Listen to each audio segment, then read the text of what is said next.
To you about breaking the silence, right? There's the stigma. We've all seen the headlines concerning mental illness that's out there. It's shocking, it's staggering, it's even disturbing at times. The statistics surrounding mental health and mental illness in America, it's 1 in 5 adults. I've said that before, right? But that's 18% of Americans in today's society have a mental illness, right? That's more than the population of Florida and New York combined. So it's 43 million Americans have a mental illness that they're diagnosed with, right? So that's the key, that's diagnosed. So with that said, youth mental illness is increasing over the year, with severe depression being the top culprit. And a lot of times we don't look at mental illness in youth. It's not often the first thing that comes to our mind. But along with mental illness in youth, that's the top culprit, with it, there's often a co-occurring or substance abuse disorder that goes along with it. So if that's not bad enough, you have the mental illness in 43 Americans, you've got youth mental illness, now you've got co-occurring substance abuse problems that go along with that. We have a shortage of workers in the field, right? So that shortage comes from psychiatrists, psychologists, social workers, counseling, psychiatric nurses, all of that field, so to speak. So last year alone, 56% of Americans went untreated because of the shortage. Wow, right? I mean, that's a huge gap in our society. I'm a statistic person. I love numbers.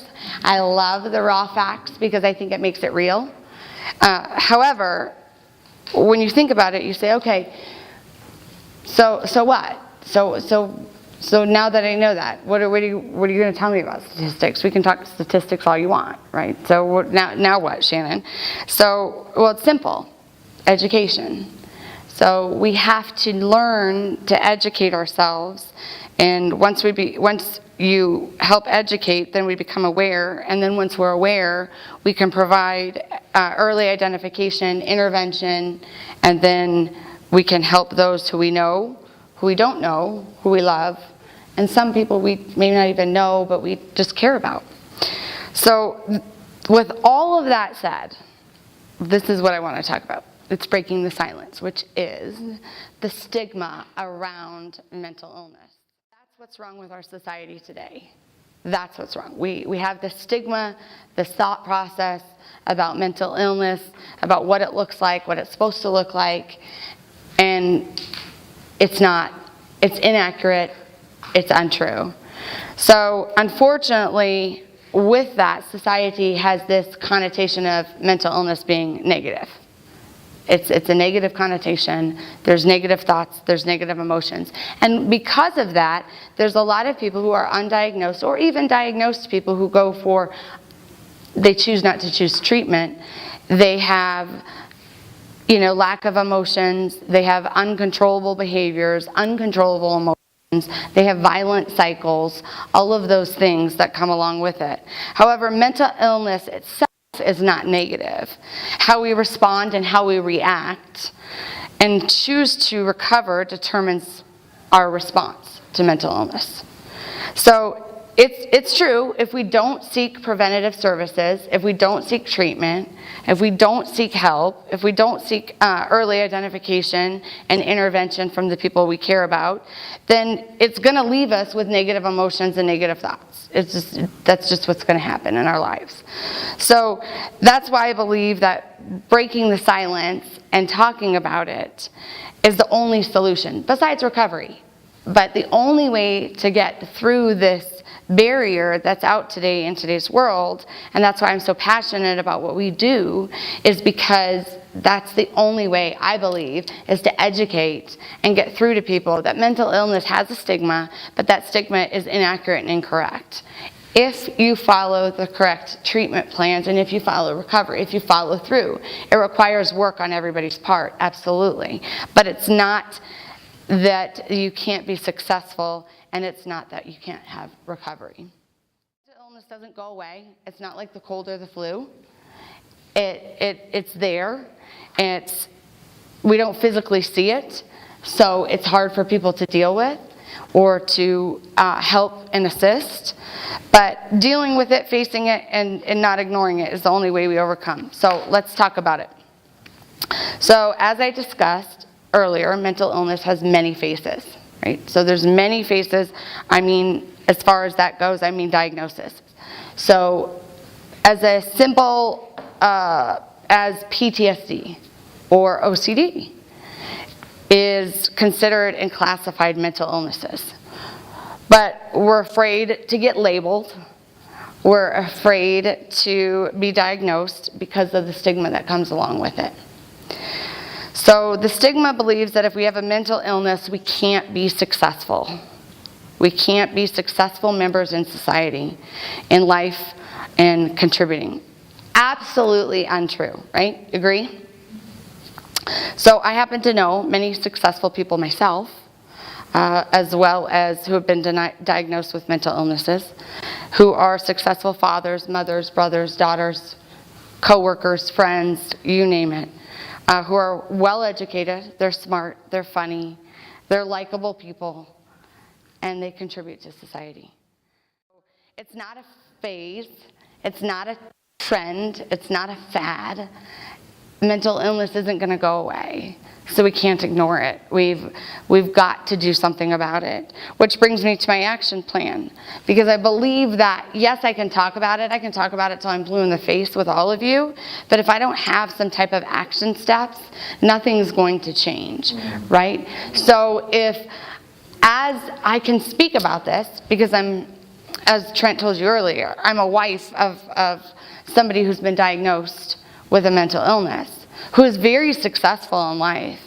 However, he works his recovery plan, which he'll talk about later. But I believe that you have to have an action plan in order to get to where you want to go. And I'm not talking about their action plan, me as the supporter, me as the person who is helping deal with this. I have to have an action plan myself, right? So that first step in an action plan is transparency. So I can't get better, or we can't get better, or move past this in the current situation if we're not honest and transparent. So if personally I experienced this, I'll talk about my personal experience. I was so afraid. I was so ashamed. I was so embarrassed about our story and our situation. Sure, it's a miraculous story, and it's this wonderful testimony, and it's this amazing thing. However, with that said, once I got through that, I lost a lot of people in my life because a lot of people were afraid. They were afraid of Trent. They were afraid of the unknown. They were afraid of many different factors, right? Completely understand. However, I got past that. I moved past that. I developed a new group of friends, new people, and then all of a sudden, Trent's home now. We're building our life back together. And guess what? Trent wants to develop this business, and he wants to talk about her story. And I was like, what? No. And the first time he wants to do it, he wants to do it on social media. And I'm like, no. No. You can ask him. I was crippled by fear. I was so afraid. And he said to me, why are you so afraid? And I said, because I built all those people who judged me, who left my life, who no longer wanted to support me anymore, who chose a different path than me. I've now built this new group who know nothing about me. And now I'm going to go expose this part about me that they've known nothing about. And now I could lose them all over again. Vulnerability. I had the vulnerability. I had to be vulnerable again. And I had been through so many hurts and so many pains that I just didn't want to go through it again. Got to deal with the face again, and I feel like I have to defend you and defend me and defend my kids and defend why I made the decisions I made. And that's just, it's absolutely an uncomfortable place to be. So I tell you that story because I've been there. I've been in that absolutely uncomfortable place of knowing what it's like to have somebody who's got a mental illness, but yet at the same time you're defending them and defending yourself. And as the victim, like in the rare case of my situation, I can talk from as the loved one and the victim, I had complete compassion. Yet at the same time, I also understood the people over here. But the second step is educating and talking about it. I had to get past that fear and that shame of talking about this. Because when you've been through something, because when somebody has a mental illness, whether you've been through something that's traumatic or not so traumatic, it's all traumatic when you've been through a mental illness. Because if you've gone with the highs and lows with them, I guarantee you, you've been through some trauma. I guarantee you. Whether that's emotionally, verbally, mentally, physically, you've been through it. Because all mental illness people who are whether they have been diagnosed and choose not to do recovery, they self-medicate. They all do. It's a proven fact. They all do it. So however they self-medicate causes a lot of hurts and pains along the way to the people that love them. So not only does the self-medication cause the hurts and the pains, but then watching them not understand what's going on, right? So the more about education and about talking about it is the more I could educate myself on his illness, the more I understood why his behaviors, why he was doing what he was doing, what drove him to that. It wasn't because he was hurting me. It wasn't because he wanted to make these decisions. It was because of this. It was because of that. I understood that, a lot of times you have to be able to talk about it. And you have to be able to talk about it with the person if that person is willing to talk. If they're not, that's okay too. Then find a safe place for someone to talk about it with. But there is hope, there is restoration, and there is healing. So the last and final step that is in my action plan is self-care. Because taking care of me is absolutely important too. Because as a person who has somebody who's has a mental illness, we often enable, right? We often don't take care of ourselves. We take care of we're the last people to even think about. I have since regained that. I have worked on that. And then ultimately, what we keep in mind is that recovery is the goal, and recovery is key. You guys each with a goal. Now, managing recovery there's 3 takeaways I want you to have today. The first takeaway I want you to have is I want you to know that when I was managing my recovery, the first thing that was very important to me was building a support team. Having the right friends and family in place, or the right associates at work that are going to say something to me that are going to uplift either my energy, my spirits, or not downgrade my mentality, right? I want someone that's going to say something to me that's going to give me the strength or the spark and the initiative to go forward. Not just with so much mental illness or emotional illness, but the everyday life. Greg, man, I never knew your legs were so good looking, man. No, But I mean, you got some muscle tone on it. Say something, you know what I mean? Right? You wearing shorts? You look there. Brian? You're halfway there, brother. But someone that says something to you either at the water cooler or on the way at the gas station, if you're pumping gas, and say, man, I thought about getting a diesel, but I don't know. It looks good on you, man, because the smoke's flying around. We just talked about diesel, but say something that's going to be appealing to somebody's intellect, appealing to somebody's thought process every day. And those are when you're building a support team, that's what's important when you're fragile. Because that's what it is. Those that have been labeled in a situation where they're have had some unwellness in their mental or emotional or even physical conditions or spiritual conditions. They're literally in a position to where they have had some fragile situations that are delicate. And if you're prone to the uncle or the friend or family that just shoots from the hip, says whatever they want to say that could bring you down, you may not ever get into a position to where you can manage your own recovery. You also need to know that your recovery is for you. Everything that I learned as I was recovering, Shannon told you, it wasn't up to her to tell me to take my medication. It wasn't up to her to tell me to go out and find social events or talk about the things I needed to talk about. I did that for myself because I knew there was a release. I knew that there was a freeing spirit for me. I knew that I was, in order to fight the beast head on in regards to this big stigma or with this weight on my shoulder that I was not of the quote unquote normal person of society, that I had a problem, I had to go forward and speak it and say it and share it.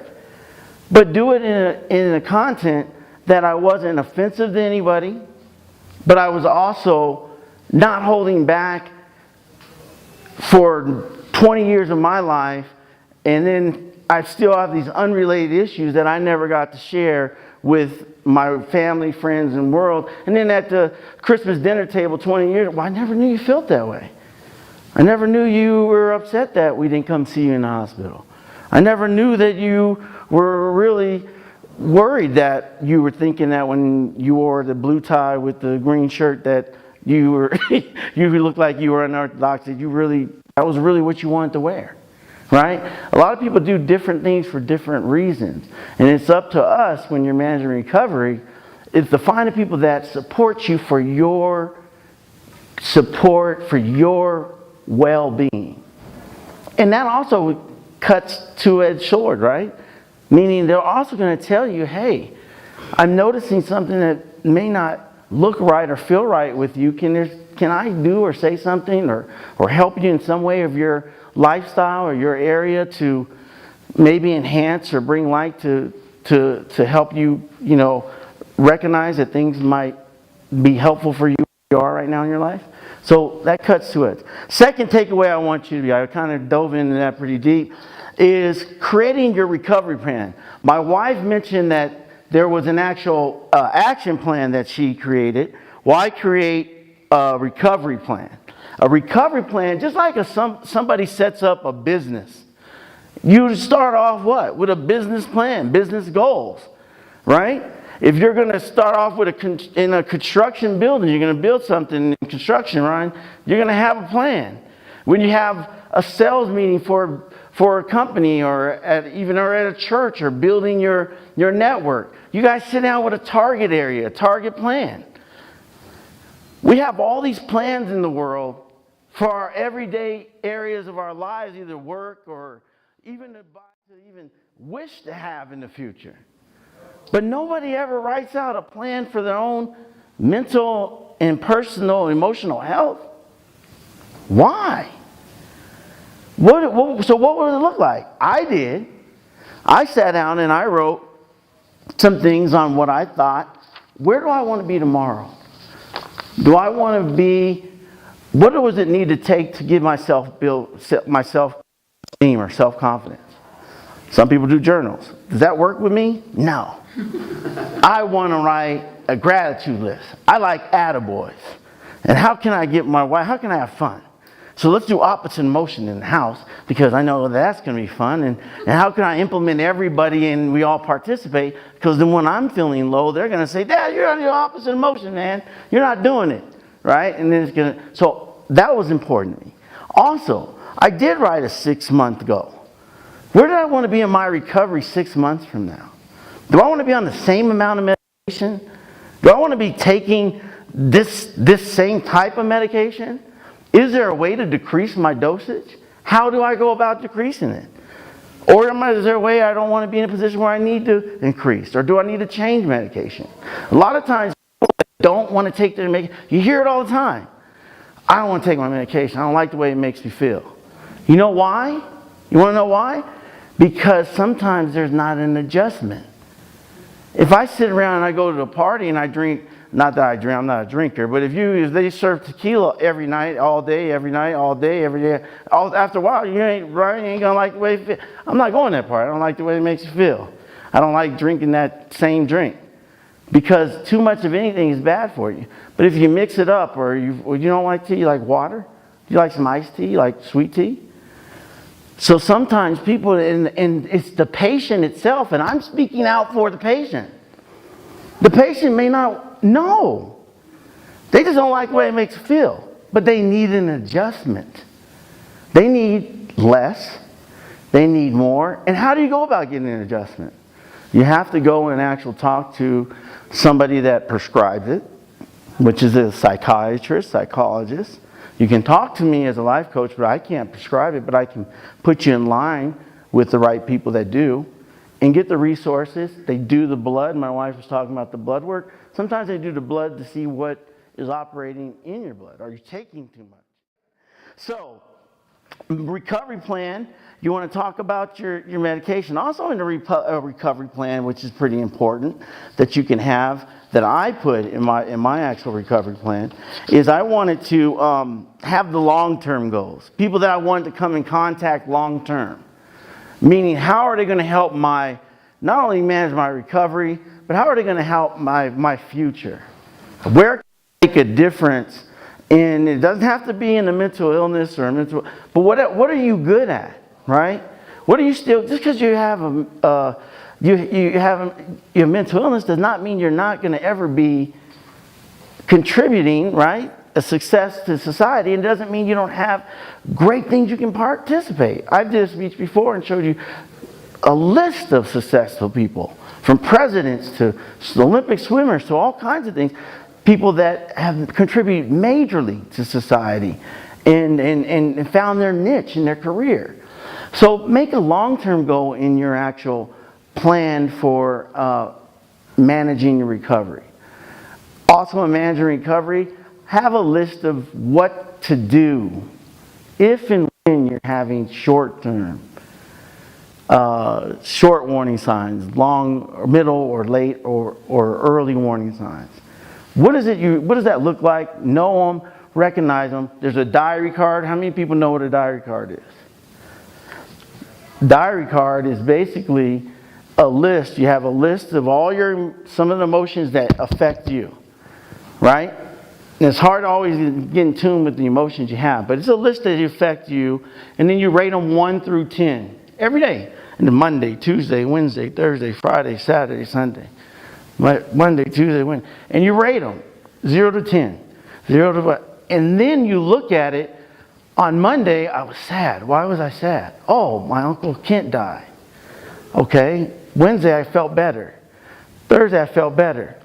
And then on the bottom of the diary card, you talk about the action step you did that day for whatever emotion you felt, whether good, happy, bad. How did you balance it out? What did you do? And at the end of the week, you kind of get a consensus of how you're flowing and what effective tools you used for that week. And then you log that, you keep it. And you do it over and over for a while till you get an actual accurate number count. If you want copies of one, I have them, diary cards. Logging your emotions, giving you information on where you are on a weekly, daily basis. And put that in your recovery plan. And then our managing recovery plan. And also managing recovery plan is friends and family's phone numbers, right? Where you go to make phone calls, to talk to someone, or where you go to watch the football game. A list of people and friends that are really affecting you, and those are your inner circle. Keep your inner circle tight. And those will be interchangeable as you grow through your process. So there'll be those that you thought was in your circle that may not be, but you keep that and put that on your blueprint plan. So the third and final thing, that I would like to challenge you today in regards to one. So the first one, remember, I wanted you to build your support team. Second thing was create a maintenance recovery plan. Kind of broke down some examples. And then you make your own for your own self or whoever friends, or just get an idea of what it feels like. And the third thing is you want to challenge yourself each day of finding forward progress in your recovery. Example, what does that look like? Am I really eating the right food today? I know when I eat that apple pie, it's great at 2 o'clock in the morning, but man, the next day I'm really sluggish and I'm teed off. And I'm not really irritable. So are you really managing the right foods in your body? Are you also managing the right counseling? Sometimes when you are with the counselor and you have someone that maybe not, in your area or season in life, you might not be either willing to, and for me, I'm very transparent, but I've seen it happen with me when some of my patients, my clients, as well as other patients that have done it, that they just takes a while to really get comfortable with the right counselor, the right person. And they don't want to engage too much and withhold, right? So when you're counseling, what are you doing to challenge yourself each day, but not just going, but what are you doing to really get the best out of that session? Are you really helping that person really understand you? Are you really sharing what you felt that week? Did you talk about that apple pie? Or did you just kind of brush over it? No, I was irritated. I had every right to be irritated. But it had nothing to do with that apple pie at 2 o'clock, right? So another thing you could do is with your family and friends, challenge yourself with them. When you have, should I talk about shame takes away your courage to deal with reality? When you deal with the reality of what you have been through in life, what you go through, you are catapulting yourself. Hold back and get upset and get mad. You'll stay right where you are. You won't get advanced. And the same thing with your mental illness. If you have mental and emotional problems, if you have just addiction problems, if you have problems in your life that you're just going to hold back, you'll be a person at McDonald's or wherever, not being able to advance because you're holding on to all that baggage and you never get a chance to share who you really are and what some of your frailties were. And you can't go forward. So, managing going forward. Think forward progress each and every time when you're dealing with your friends, family, work, counseling, and nutrition. I'm going to talk real quick. Some of you guys may see these diagrams. They're going to go with 3 quick mindsets. And then I'm going to open it up to discussion, and then we're going to let everyone go, okay? 3 quick mindsets, because I know it might be hard to always tap in. If you ever go online and you Google the emotions, there is a list of them. I mean, you could have anything from jealousy to nervousness to anxiety to resentment to betrayal to, I keep going. I mean, you just keep going. There's a list of them. And to kind of identify really where you are, fear, anger, happiness, to really identify where you are that day or at that time or what you're feeling could be kind of hard. And it could be frustrating, especially if you are dealing with an emotional and mental problem at that point in time. You don't want to maybe do the legwork. Well, I'm going to give you a shortcut. There's 3 mindsets that we operate in just in general. Does anyone know what those mindsets are? According to dialogical behavior therapy, DBT skills, there are 3 mindsets your mind operates in.